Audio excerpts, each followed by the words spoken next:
I will say, I guess I should mention what sort of songs I'm likely to know, which is, anything that's generally well known, and if you want to send fun meme songs, then feel free. I'm fairly well versed in most of the jazz standards, so feel free to send those over, or, random nerdy video game stuff.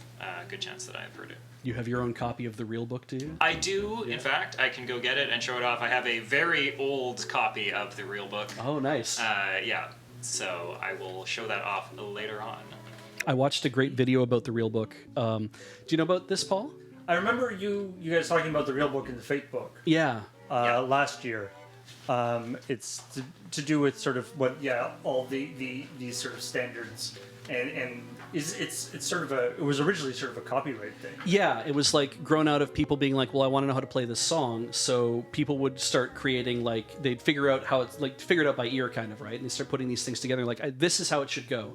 And then you have, gigging musicians who are playing these songs in nightclubs or doing whatever, and it's close, or it's like, it's transposed to a certain style or whatever.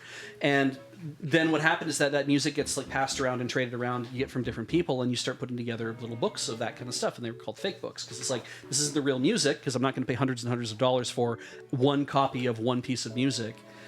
So you make a fake book, and then everyone's like, sure, we can get along with this. But then at some point, some musicians were like, no, we're going to actually figure out how stuff's really supposed to sound, because the fake books are not accurate. It's a very like open source mentality. Yeah. Pre open source programming. And it was very much like, this is fine, we could live with this, but musicians were like, we want to actually play like the real deal. And so people started figuring out more accurately what it was, and better versions start to come forward. And the next thing you know, you have the real book, which was being sold out of people's trunks because it was very illegal. I have one here. Yeah. Ooh. Let's get that on the overhead. Is that now, like... So this is my somewhat beat up copy because it's older than I'd like to admit. So this is the 6th edition. I have no idea what edition they're on now of the real book, and you can see exactly what Beej was talking about. It's basically just got all the jazz standards, and it's just simplified right down to, here's the melody line, here's the chords you need to play, here's what style it's in, have at it. I love the way jazz standards are just like completely like the name of the song has like no connection to anything. It's just like it's like the first thing that came to the guys. Yeah, pretty much. It's like the first thing you thought of when somebody asked, because they were all just called like, oh yeah, it's like Dave's song, yeah, or something, and then they had to actually come up with a name for it. It's like, call it Green Eggs and Ham. Yeah, the funny twist on this, though, too, is that there are certain songs that have made their way into the real book that are not the original song. They are takes that came out of the original song that people then started playing that as a different song. And it became like, this song is in here, and you can play this song, and it is a derivative work of this other actual song that's out there. Essentially, it's very weird. Mean, especially if you're talking in the context of jazz and stuff. It can be all of me and all of you. Yeah, which one do you want? You've got both options. Are those two songs actually related to each other, or No. are they completely different? Completely separate. No relation except they're alphabetically sorted.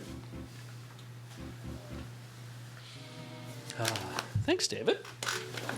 Appreciate seeing that. Actually, it's been a while. In a actually, I mean, it's in a similar vein. Actually, I went to the Victoria Nautical Song Circle, which is a group that they meet once a month and they sing nautical songs and stuff. It's super fun. Right. But a bunch of them had this book that was kind of like that, like kind of like this real book or fake book or whatever, right? That's like a book of songs that I think one of the people at the group had compiled. And it was, what was great about it is it was like, the guy who had compiled it wasn't that experienced with, Reading music? well, no, not that experienced with like producing a book, like Oh, publication okay. Yeah. stuff. and you know, and so like everything, like different things were like in different fonts and were done in different ways, and Right. and you know, because obviously a lot of the stuff is either written as just, you know, there'll be just like one line that's the actual music, and then there'll just be like a whole bunch of verses, and it's just like do that same Right. the same music for these verses. And so the formatting, all the different stuff was sort of done differently, slightly different sized pages and stuff. And I was looking at, I was like, oh, cool. You know, I was like, cool. Could I get a copy of that? Because there's some neat songs in there I'd be curious to hear about, to look at and listen to. And he was like, I'll see. We can probably photocopy you a copy of it. We don't actually have like the original. Apparently, if anybody has done any tried to do any page layout in Microsoft Word, apparently at various times things were added and it sort of destructively changed things Oh my God. in the document they were working on. Thanks, Word. And so it's basically like this artifact of that, Wow. like, it can only be like they can photocopy this copy, but they don't have an actual digital version of it anymore. It's too bad. Years Yep. ago, I was putting together my my own, like, this is everything I'm learning how to play or that I can play, and it's over like 150 pages long now of just like a bunch of tab and chords and lyrics and stuff. It's like your own fake book. It is, yeah. And and of course, while I was working where I was working, I was like, well, I want this to be able to print off, but I want to be able to like open it up and have both pages at the same time. And I was on my yearbook club for like 4 years, so I know to think in spreads, like to not just think of like pages, Yeah, but it's yeah. like you need to think about how a spread works. And so I have lots of stuff that's in the book, and I made a table of contents and like all sorts of other stuff, so I know where to like flip to find stuff. And it's like I have a printed copy, and I have my other copy that is living on a Dropbox somewhere. That I know if I look it up, I'll probably find it again. I think it's on my Dropbox. No idea where, but it's somewhere. And The cloud. yeah, but I want paper copy at least, so I have that. So it's like I'll never have to learn that. And when I've gone back to try to find, like, I've gone online to be like, oh, I remember I played this one time, and where's the tab for this or wherever it is? And I go online looking, I'm like, where is that tab for Tears in Heaven? And I'm like, it's gone. Like, it's just the one that I played that was really accurate, or like that I felt was accurate, or like simple enough that it's like you can, like, as a beginner you can learn to play this. I'm like, that's gone. That's out of here. It has been lost to history.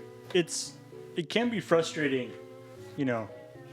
I feel like there definitely was, you know, there's this sort of concept that, you know, the like whatever, the internet never forgets, or the internet, once it's on the internet, it's there forever. You know, they say that, you know, Yeah. don't put any pictures or any video or any stuff, because once it's on the internet, it's there forever. And it's depressing how much sometimes that isn't the case. Yeah. For things that you actually want.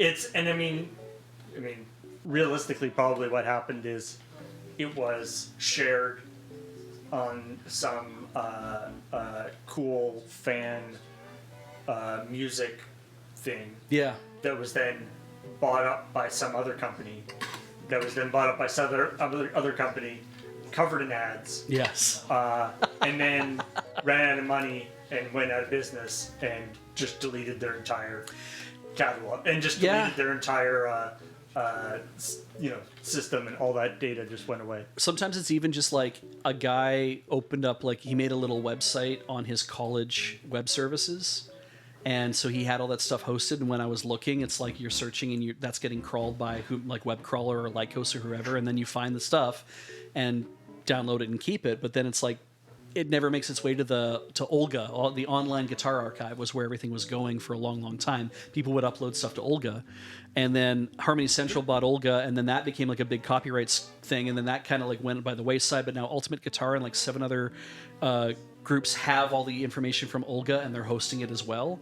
And so, but some people who never put their stuff on there, they leave college, their website gets nuked, that stuff all just goes away, and you're like, where do I find this again? That's the danger. Yeah, people who have like the college web hosting. Yeah.